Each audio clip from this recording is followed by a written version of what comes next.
Good. Okay, so I'm going to start by just talking about the shrine. So on the shrine, you will have noticed we've got a new image on the shrine of the Buddha. And I just wanted to draw out that the Buddha isn't a god. The Buddha was born a human being, just like we were born human. And the Buddha, the Buddha gained enlightenment, and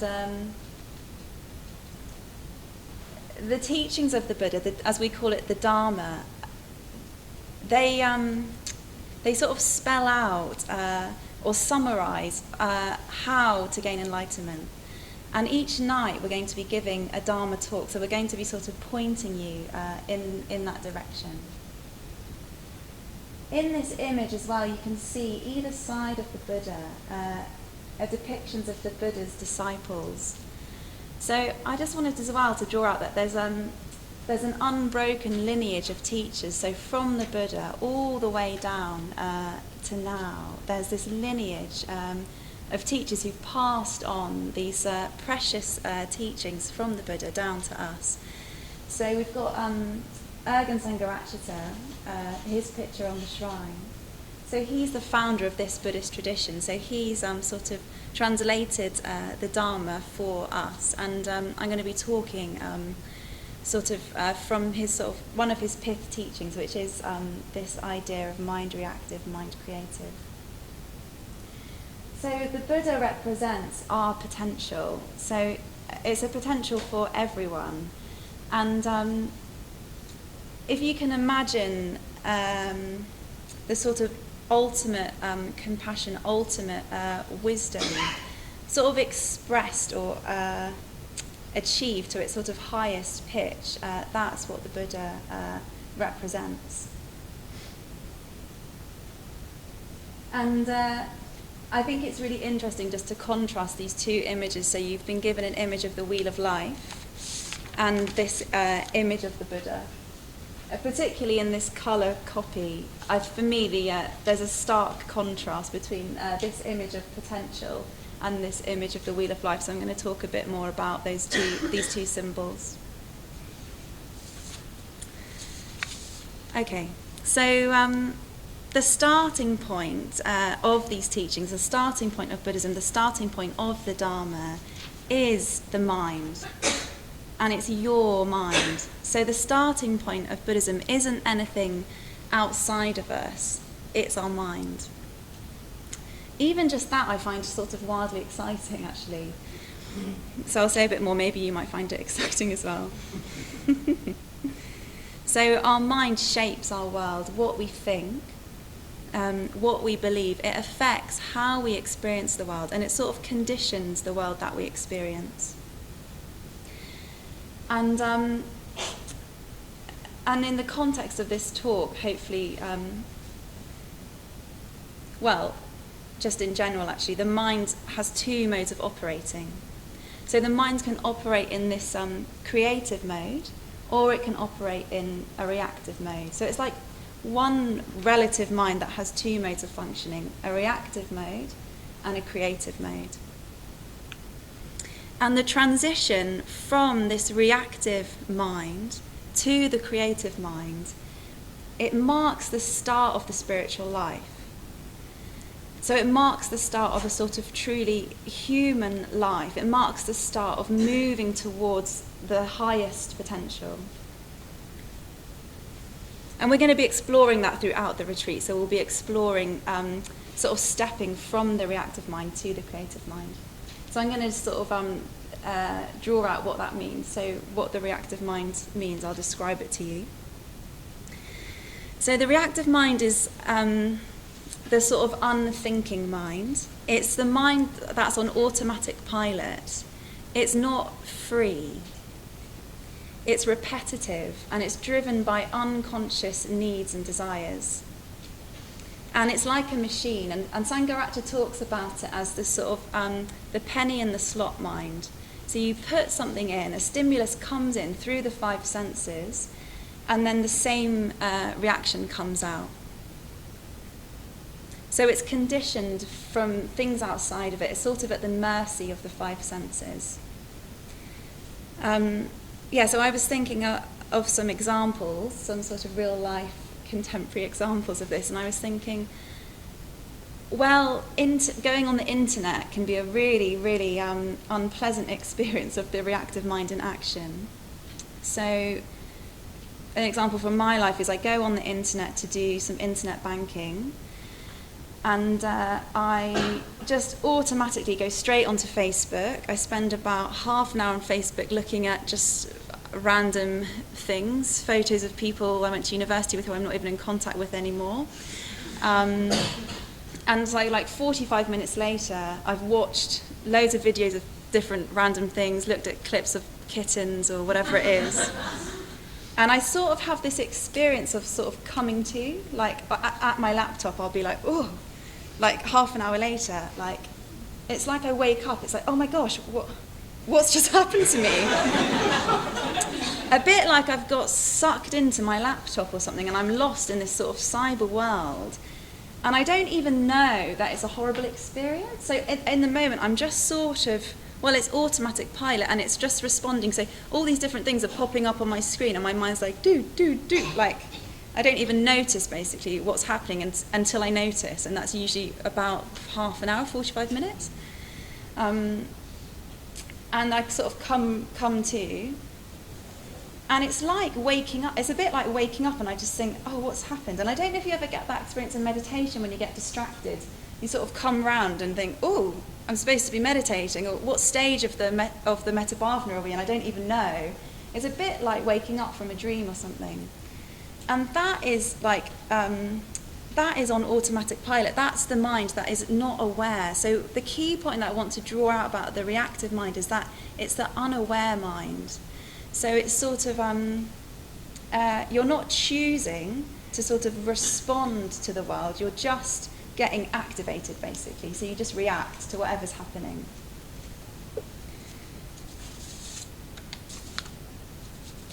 So it seems quite benign, this sort of, I don't know, losing 45 minutes of your life on the internet. It seems quite benign, but it's not, actually, because what happens is, we can go through our whole lives like this. So we sort of be in communication, have relationships, go to work, have sex, meditate even, vote, study even. We can even study the Dharma in this sort of sleep, like zombies.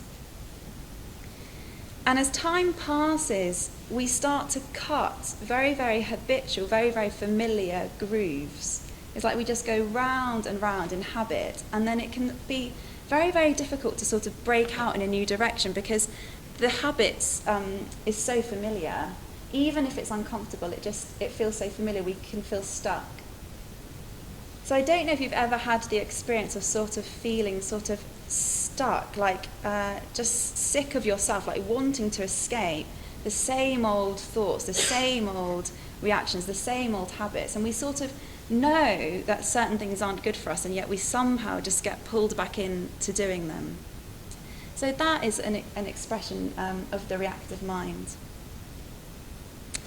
And in this way, the reactive mind sort of keeps itself in place through reacting, through lack of awareness. It keeps itself in place, and the thing that it does is it sort of bolsters us up. It makes us sort of feel like us, or it makes me feel like me. My reactions sort of make me feel like me. So it's sort of like a vicious circle that just reinforces itself. So it goes round and round and round, and it constantly circles back into me. So another example of the reactive mind is sort of like irritation or anger when things don't go our way. So I've got another example for you. So back at home, I go for a run with one of the women that I live with, and so we go for a run each week. So 1 week she asked me, how's it going at work? I work at the Buddhist Centre, and I was like, it's great, really, really enjoying it, just saying how good it was. The next week, she didn't even ask me how it was. I was like, as soon as we started the run, I was like, oh my God, I had such a bad week. I can't stay there anymore, I've got to leave. I hate it. And she was like, oh, she's a practicing Buddhist, so she went, I was called Holly then. She's like, Holly, I think you're having a reaction. And I was like, she was like, last week you loved the Buddhist Center. And I was like, I don't know if you ever get it, but when something doesn't go my way, I try and own it. When something doesn't go my way, I find it really hard to imagine that maybe even just yesterday, that my job was great and I loved it. When a reaction happens and it's strong, it feels like, no, I've always hated the Buddhist Center. Always hated everyone there. No, it's not true. But it sometimes does feel like that if you have a bad day. Anyway, so my dear friend was saying, I think this is a reaction, and it's the power of reactivity is you want to sort of, for some reason, you want to stay in it. And I was like, no, it's not a reaction, it's real. It has nothing to do with my mind. Objectively, it's awful. And that's the other great thing about working at the Buddhist Center is sort of objectively it's not awful. It's probably objectively quite a good deal. But actually, even if it is an awful situation, this is a really radical teaching. So what it's saying is even this is an awful situation, you don't have to go into the reactive mode. I just wanted to say one more thing actually. No, actually I won't say that. I'll say that later. Okay. So I'm going to talk about the opposite of the reactive mind, so the creative mind. So the creative mind is basically the opposite of the reactive mind. So rather than reacting, the creative mind responds.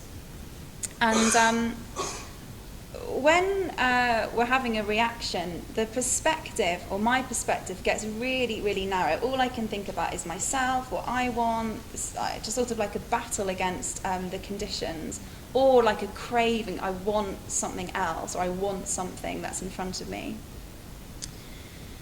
And I take things really personally. So say if something doesn't go my way, I take it really personally. I make it mean something about me.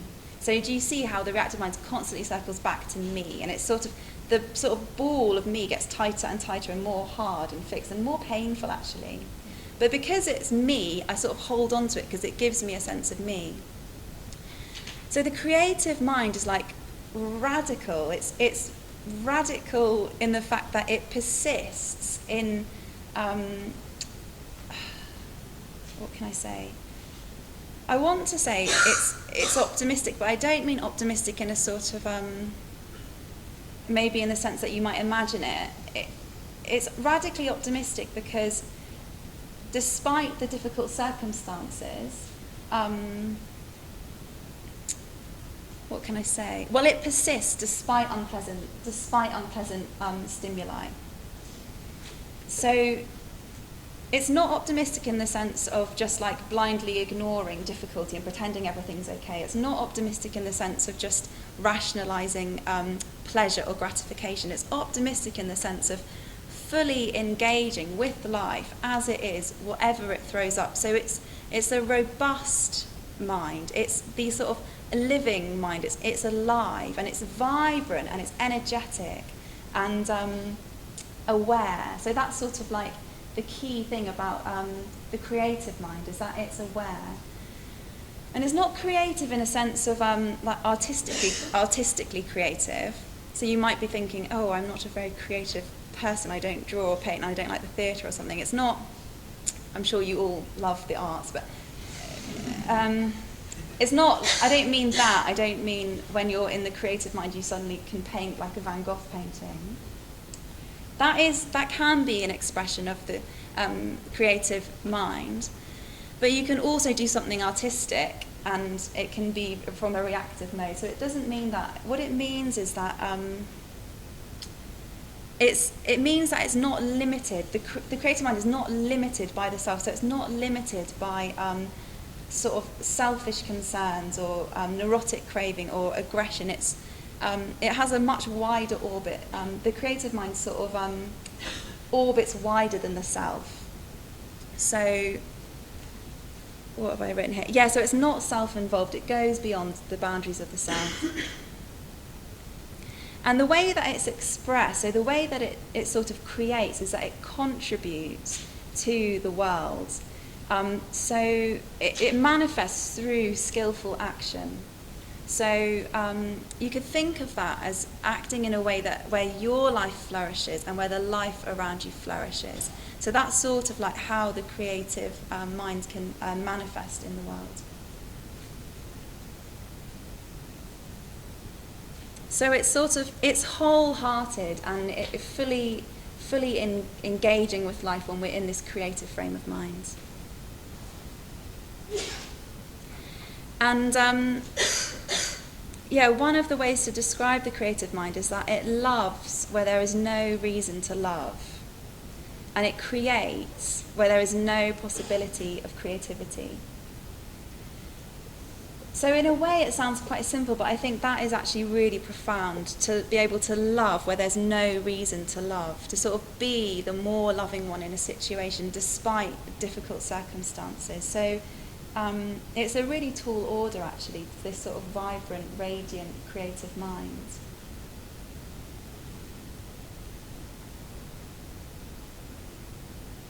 Okay, so these two modes of the mind are summed up by two sort of great symbols in Buddhism. So the reactive mind is summed up by the wheel of life. So your photocopy, if you have a look at it, that is like a mirror for the reactive mind. So this wheel of life is, as Vidyadhaka was saying, it's a Tibetan symbol, and it would usually traditionally hang sort of in the vestibule, right at sort of near the entrance of the temple. So when you walked into the temple, this would be the first thing that you saw. And if you look at the central hub of your image, you'll see in the central circle, there's three animals. So there's a pig, a snake, and a cockerel. So those animals represent greed, hatred, and delusion. And they bite each other's tails, so they sort of feed off each other and create this sort of vicious circle, and they keep the wheel spinning round and round. So greed and hatred are like the two principal negative emotions, and they sort of spring out of this sort of darkness of ignorance or delusion. So, so I was thinking how when I say the words like greed, hatred, and delusion, they sound somehow like really religious and also really intense, a bit like you might think, oh, I don't really experience hatred, I'm quite a nice person, and I'm not that greedy. And it's hard to sort of spot our own delusion, I suppose, because how would we know? So I thought I'd just give you some examples of how you might notice them. So for me, hatred usually manifests as a mild irritation. So I think before I came to the Buddhist Center, I just thought that some people were annoying, right? But they're not. Actually, I get irritated. I get annoyed. So it's in me. So the annoyance is actually in me, and that's what I mean that Buddhism starts with our mind. So it's not that someone is objectively annoying, even though it really seems like they are. And that is the reactive mind, because again, it circles back to me. It's like seeing people sort of in a utilitarian way of oh, this is the person that's really nice to be around, they're a nice person. I'm over here, I'm also a really nice, reasonable person. This is the annoying person.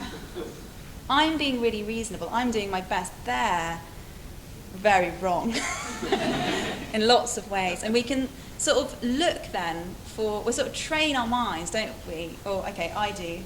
Train my mind to sort of look for, so I'm moving around and Pranyamansa's having to move the thing, sorry. Don't get annoyed. Actually, you can get annoyed, sorry, don't repress it. Anyway, notice the annoyance. So, diversion, what was I saying? Oh no, what was I saying?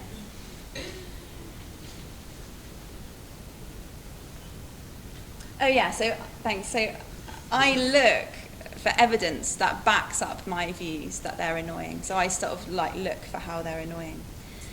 So we do that all the time. We do it with ourselves. We build up all these views and all these ideas about ourselves. We build up all these views about other people. And so that is this sort of delusion. That's the ignorance that sort of keeps everything in place, because we've got these views that like, I'm in here and I'm like this, they're out there and they're like that. Actually, the world and people and experience is much, much more, it's much richer, it's much more exciting, it's much more sort of vibrant than that, but we sort of keep everything dead and sort of painful, actually. So the reactive mind, if you look at it, I mean, it looks like an image of pain. It looks mostly painful.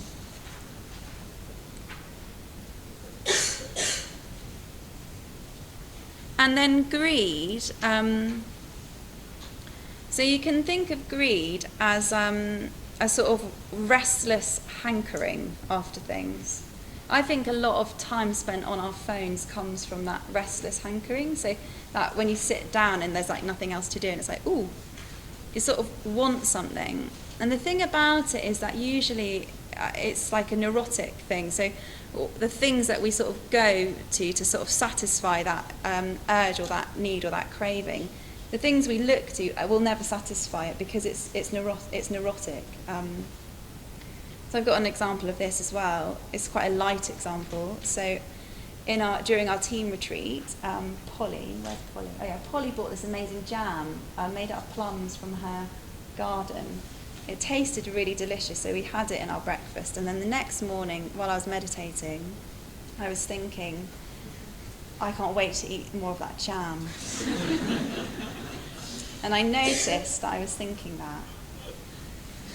And then I thought, yeah, I can't wait. I was like, oh yeah, but it was a really good jam. This is why it was good. And what was in it? Oh yeah, vanilla. There was some other ingredients. So I was like trying to figure it out.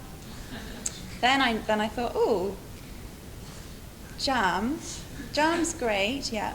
But what do you really want, Garavavati? Do you really want jam? Is that what you really want? So searched deep, and the response was yes. I really want jam. It's really delicious. And then I thought, okay, so you have the jam. That's pleasurable. Is that going to satisfy you? And really, I was like, no, I don't. Yeah, jam's really nice, yeah. But what I really actually want is I want something else. And sometimes we don't even know what it is that we want. And you might have come on this retreat, and we're talking about our hopes and our fears. You might not really know what your hopes are. Sometimes we don't even really know what we want, but we know we want something more, something else. So I noticed that was happening, and then I just was like, I don't really want jam. I'm just actually feeling a bit sort of bored by my meditation practice. But just noticing that, somehow something shifted and I got really engaged. And then I was like, oh, well, this is actually quite interesting. Where I sort of connected to my body, connected to what was going on, and then I got concentrated. I completely forgot about the jam, which was really good because there wasn't any left. Okay. Okay, so the creative mind,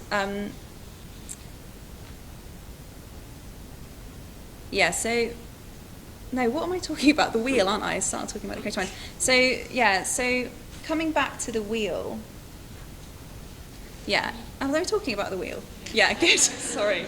Jam, I got distracted by the jam. So coming back to the reactive mind and the wheel. So it's mechanical, it goes round and round and round. And it's like a machine. In that way, the wheel is a really good symbol for it, because it's like a machine, just going round, repetitively going round. So I guess coming back to the jam thing, if I hadn't noticed that I was distracted by the jam, I probably would have, say I wasn't meditating collectively, you might have an experience of this, I probably would have just ended my meditation and gone and had breakfast and ate the jam, and been like, oh yeah, great, jam. And then just gone on to the rest of the day. And in a way, that's sort of like the internet example as well. It's like we don't clock it, so it just reacts. So the awareness is sort of like the brake in the wheel. It's like it's going round and go round, and you notice, and it's like, oh. And sometimes you notice and you can stop it, or sometimes you notice and then it keeps going around. So it's like the awareness sort of breaks the wheel, puts a brake on the wheel. So the creative mind, I'm going to move to the creative mind now. If you look at the top of your image, you see there's a Buddha in the top right-hand corner, and he's pointing. So the Buddha is sort of pointing to the way. He's indicating there's something outside of the wheel. So the sort of second great symbol is the symbol of the path. So if the wheel goes round and round and round and it's mechanical, the path is a spiral, and it spirals up.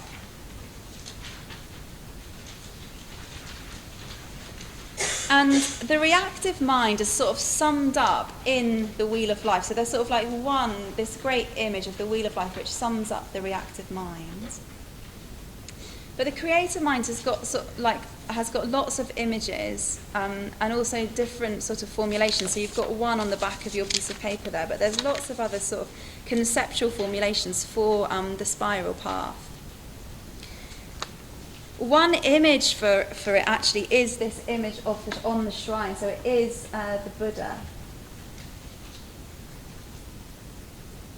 And again, just as I was saying, if you just contrast those two images, the Buddha represents the sort of full potential of the mind, the sort of creative mind at its highest pitch.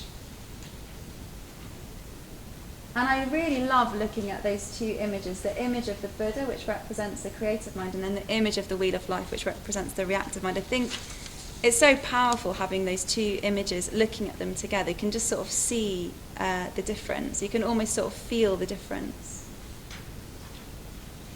So the Buddha, you sort of looks still and composed. And I love one of the descriptions for the Buddha is nisprapancha. So it means no proliferating thoughts. So his mind is still, it's quiet. And I don't know if you've ever spoken to someone who seems like they're just really giving you their whole attention, like their mind is still and quiet. It's actually so sort of refreshing to sort of be in that presence. So the main thing that I want to draw out about the creative mind and the symbol of the path is that it's augmentative. So if the wheel is a sort of vicious circle that goes round and round, then the path, the spiral path, is progressive. It spirals round and round. So out of the fullness, if you look on the back of your wheel, if you look at the path, out of the fullness of one sort of creative mental state, another one emerges.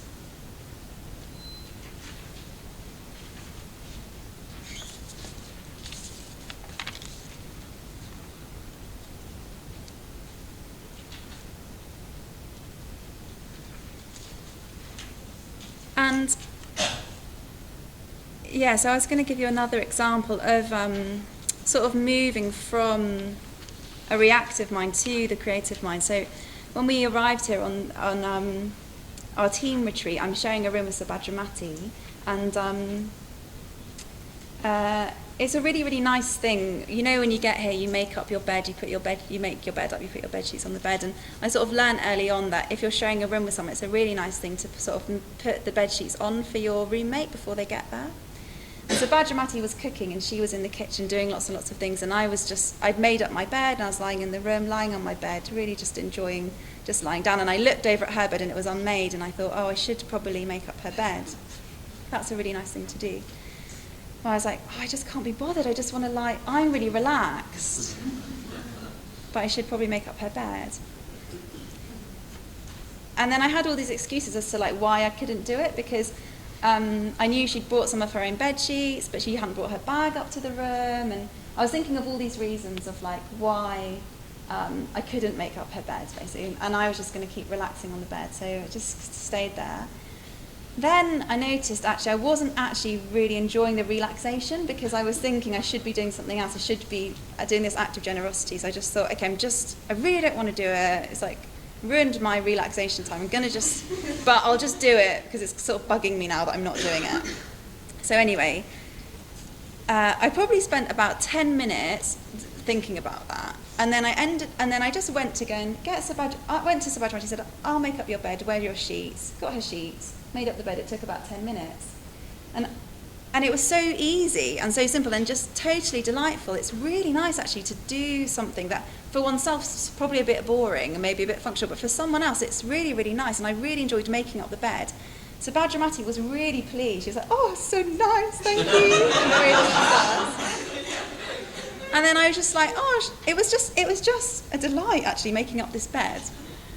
And then I felt really happy I'd made up the bed. And anyway, where am I going with the bed story? Well, something about that awareness, like thinking what I want is the relaxation, and then noticing actually I'm not even relaxed, and then taking action. So it's a really small example of like you take action, you do something creative, and then it positively augments because it then affects the world that I inhabit. So Subhadramati's happy, the bed looks nice, it sort of contributes to the world around.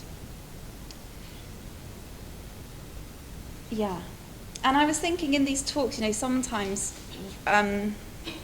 we use these really sort of mundane, small examples, and they can seem really insignificant, but actually our lives are made up of these little small, tiny little sort of segments.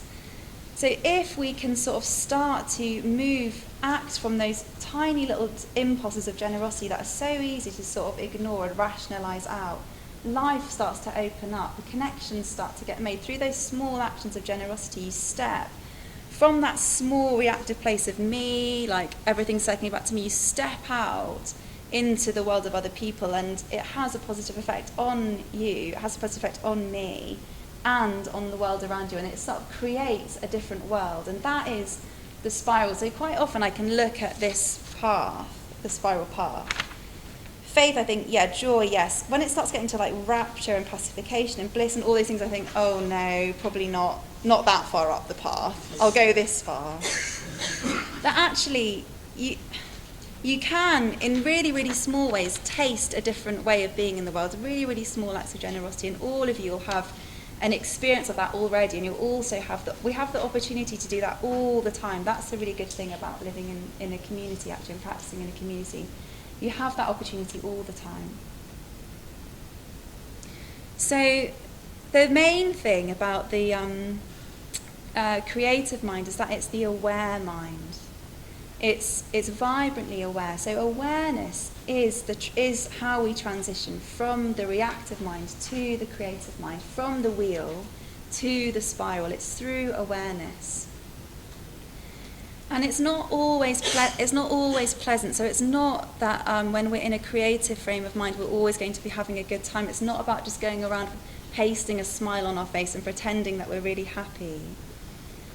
It's also not like a moral issue. It's not about being good. So you might notice actually that you sort of feel really angry, for example, or you feel really, really irritated. So noticing that is a creative act. Noticing the energy of that is a creative act. And of course you try not to have a negative effect on the people around you. But sometimes you might feel like a sort of positive sense of disappointment in yourself, that you want to act better. And that can be like a very, very, very positive thing. That can be actually moving into a creative state of mind, is waking up to the fact that we have sort of a really broad range of different experiences and different emotions. So I just wanted to really draw out, not to sort of notice that you're feeling really reactive and feel bad. Actually noticing that you're feeling really reactive is like a step towards the creative mind.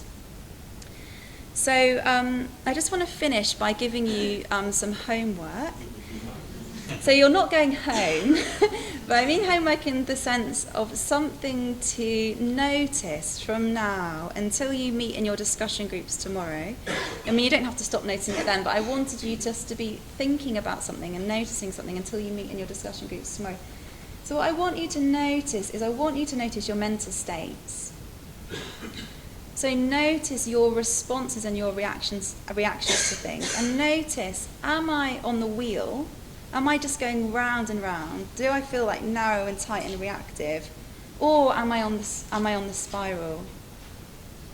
So a key indicator is that the states of mind that are reactive come from greed, hatred and delusion. States of mind that that are creative come from a feeling of care, generosity, wisdom. So over the next little while, notice your mental states, and then you can talk about them in your group. Just notice what effect they have on you, what effect they have on the other people. Really good to notice how you respond to everything, actually. Things that feel like they're in your control, things that feel like they're out of your control. The food, the weather, your roommate, the program, your meditation practice. Everything we usually have a response to.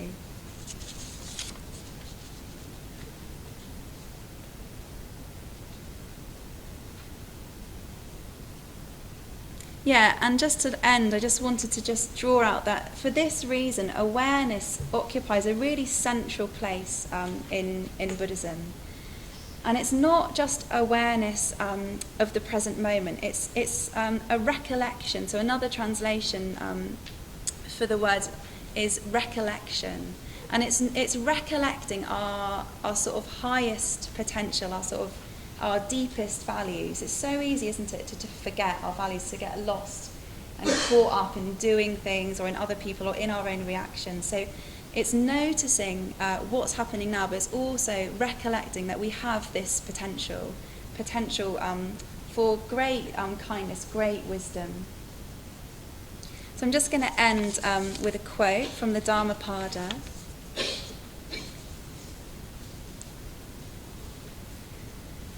Experiences are preceded by mind, led by mind, and produced by mind. If one speaks or acts with an impure mind, suffering follows, as the wheel of the cart follows the hoof of the ox, drawing the cart. Experiences are preceded by mind, led by mind, and produced by mind. If one speaks or acts with a pure mind, happiness follows, like a shadow that never departs.